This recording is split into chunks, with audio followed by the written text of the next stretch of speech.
Before farms, before fire, before anything resembling civilization, humans were just one vulnerable species trying to stay alive. No fridges, no cooking pots, not even a sure way to find food each day. And yet, we not only survived, we spread across the globe. The secret? It wasn't just strength or intelligence, it was what we ate and how we found it. Close your eyes and imagine waking up 2 million years ago. You're barefoot, surrounded by predators, and the only thing you can count on is your hunger. Every day was a gamble. Would you find berries, a dead animal, or nothing at all? Our ancestors started out at the bottom of the food chain.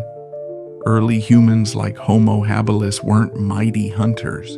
They were opportunists, scavengers who watched vultures circle the sky and followed them to fresh kills. There, with simple stone tools, they carved scraps of meat from bones left behind by lions. Bone marrow, rich in fat and calories, became a lifeline. They weren't fast enough to chase antelope or strong enough to kill big prey on their own, but they were clever.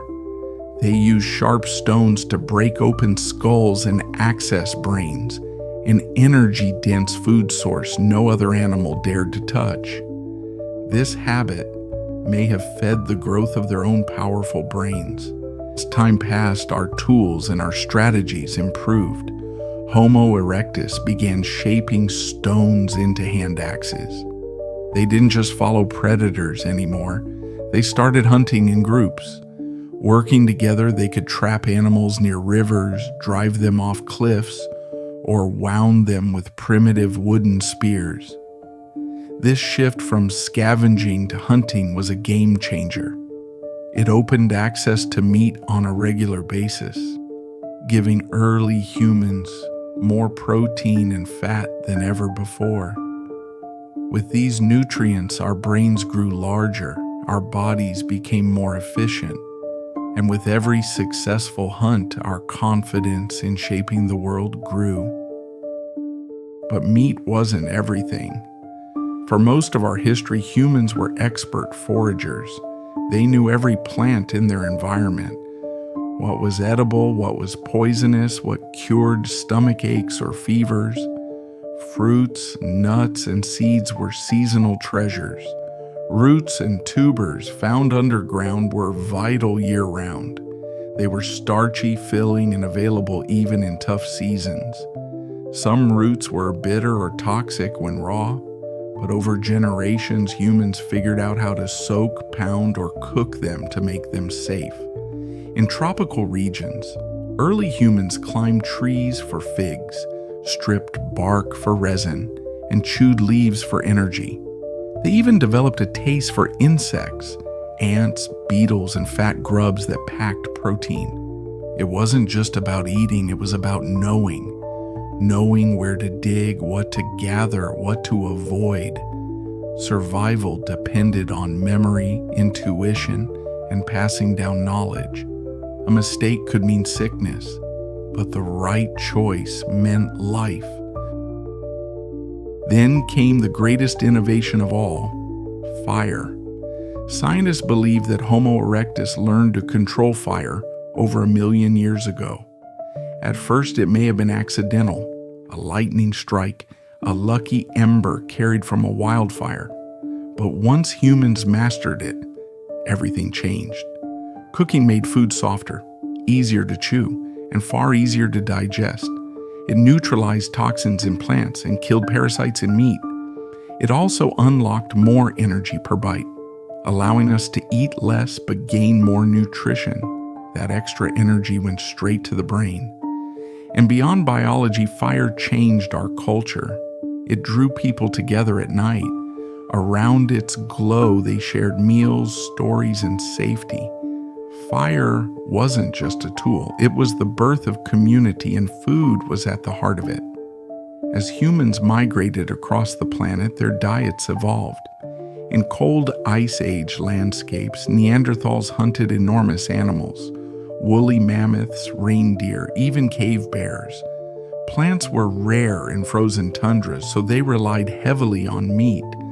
Their bones tell the story, dense, powerful, adapted to a high-protein life. In contrast, humans in warmer climates had more diverse menus. Coastal tribes ate fish, crabs, shellfish, and seaweed. Those in forests hunted monkeys and birds, gathered honey, and drank sap from trees. In dry deserts, people survived on cactus pads, and seeds carried miles in slings. No two groups ate exactly the same, but all early humans shared one thing: adaptability. They turned whatever the land gave them into fuel, and sometimes that meant eating things we'd never expect. In some regions, people chewed clay to absorb toxins from bitter plants. Insects were not just snacks, they were survival rations. Termites, grasshoppers, and caterpillars were rich in protein and easy to collect. Some groups cracked open ostrich eggs to drink the yolk. Others roasted locusts over the fire. In Africa, people tracked honey-guide birds that led them to wild hives. In Asia, fermented fruits may have introduced early humans to the first hints of alcohol.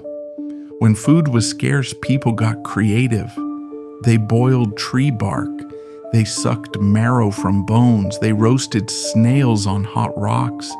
They dried meat in the sun to last through winter. They wasted nothing. What's more astonishing is how much they remembered. Without writing, early humans knew which berries ripened first, where animals migrated, when nuts would fall. Knowledge passed from mother to child, from elder to tribe. Their memory of the land was deeper than any map. And all of this, the plants, the meat, the fire, the experimentation, shaped who we are. The human body, from our jaws to our intestines, is the result of millions of years of this trial and error. Our brains grew not just from protein, but from cooperation. Our guts shrank because we cooked. Our teeth changed because we chewed different foods. Even our social lives were shaped by how and what we ate. So what did early humans eat to survive? Everything they could find, everything they could hunt, everything they could invent. Their diet wasn't one size fits all. It was wild, raw, intelligent, and deeply connected to nature. And maybe in some way, we're still chasing that connection today. In every new diet trend, in every search for natural food, we're echoing our ancient past. Because survival wasn't just about food, it was about learning, adapting, and daring to eat the unknown.